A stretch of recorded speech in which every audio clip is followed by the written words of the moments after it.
Just a little bit more on my journey. You can do some recordings along the way. Whew, loving it.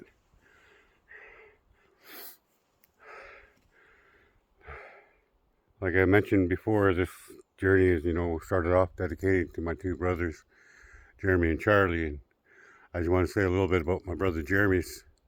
When he passed away from cancer, there's a lot of us that were with him. And the doctors told us to go home and, let him rest. So we did. We tried to carry on about our business. And I was working for Sister Fran's company. And we went out to Harbor to do a feast night out there. On our way home, though, that next day, we're all, convoyed, lined up on our way home, different vehicles, kayaks and stuff. But we were on our way, and then all of a sudden the traffic stopped. Cell phones just came out not long before that, and people are getting a hold of my sister Fran and saying, we got to get to Campbell River as soon as we can.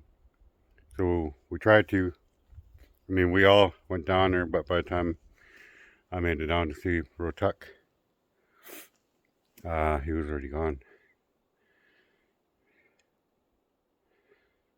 So a big part of this is for him and Charlie. They saw a lot of my potential physically with hockey and things like that. Volleyball.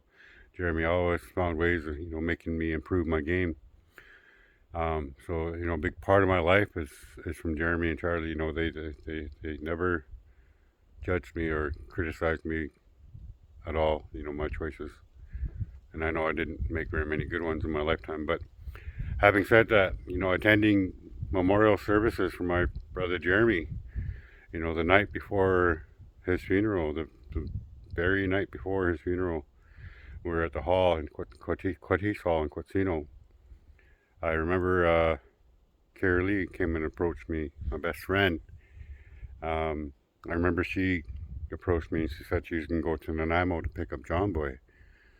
He was coming from Vancouver to come up to Quatsino to attend Jeremy's funeral, and at the time I didn't want to be home, or I didn't want to be still. I didn't want to feel my emotions. I was still not healthy with myself and my emotions at the time, so I just kept on pushing myself. And I told Carrie Lee, "I'm coming with you."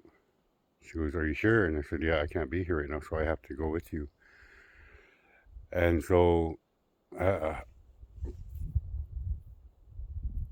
I actually wanted to drive, and I drove all the way to Nanaimo that night after the service. We left at nighttime. We didn't get to Nanaimo till I think it was like after midnight. Poor James and John Boy, they walked on a ferry, and I don't remember how it worked out, but they ended up waiting outside for us until we got there. However long they were out there, I don't remember.